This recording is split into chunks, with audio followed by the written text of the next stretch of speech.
Hello बच्चों, कैसे हैं। उम्मीद करता हूँ सभी अच्छे होंगे और यूपी बोर्ड की तैयारी में व्यस्त होंगे। तो एक नया वीडियो एक नई क्लास के साथ चैनल पर आए हुए हैं, जिसमें हम लोग देखेंगे बायो सेवर्ट का नियम। तो बायो सेवर्ट का नियम उसी प्रकार से चुंबकीय क्षेत्र में वर्क करता है जिस प्रकार से वैद्युत क्षेत्र में कूलाम का नियम। तो हम लोग इस क्लास में यही समझेंगे कि बायो सेवर्ट का नियम है क्या एक्चुअली में।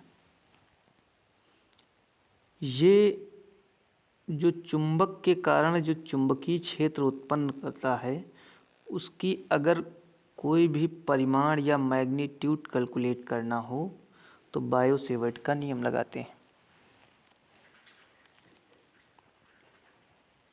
तो बायो सेवर्ट का नियम जो है, इसमें ध्यान देंगे।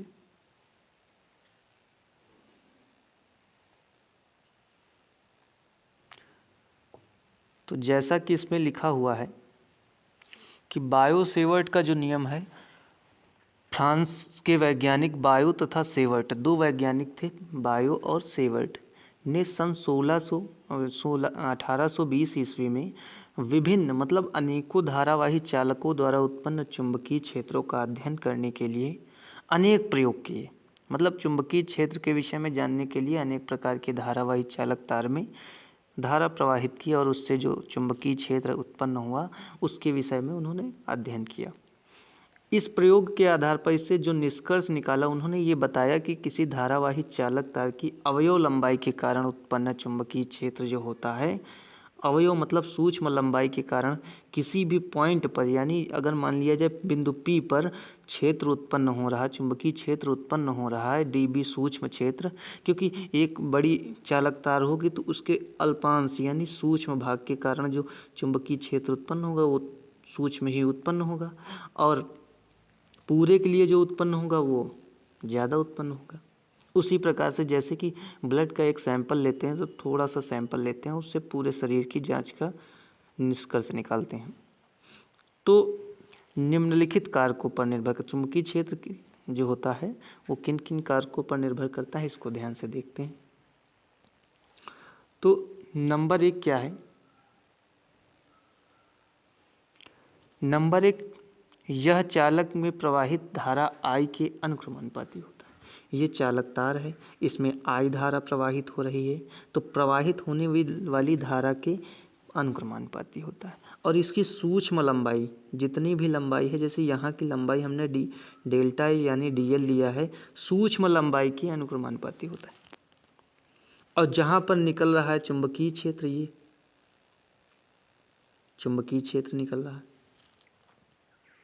चुंबकीय क्षेत्र और तार के बीच जो एंगल बन रहा है यानी थीटा, उसके ज्या के अनुक्रमानुपाती होता है, यानी डेल्टा B या DB proportional to sine theta.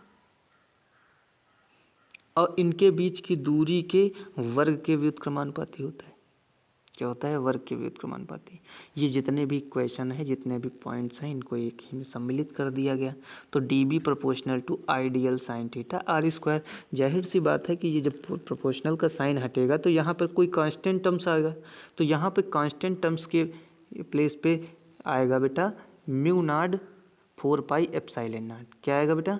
Mu naught 4 pi epsilon not, mu naught 4 pi epsilon not. जहाँ पर म्यू नॉट जो है चुंबक की चुंबकशीलता है, चुंबक की जो है चुंबकशीलता है, चुंबकशीलता।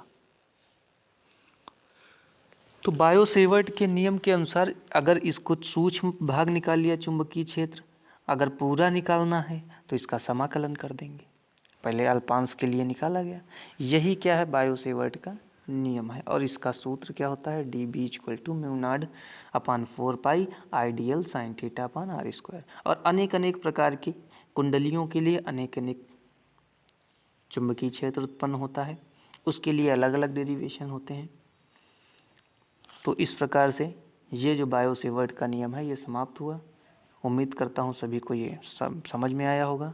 ये समझ में आया तो बच्चों तक शेयर करें, अदर बच्चों फ्रेंडों में सर्किल में शेयर करें, ताकि ज़्यादा से ज़्यादा व्यूज़ आ सकें और ज़्यादा से ज़्यादा लोगों की पढ़ाई में मदद हो सके।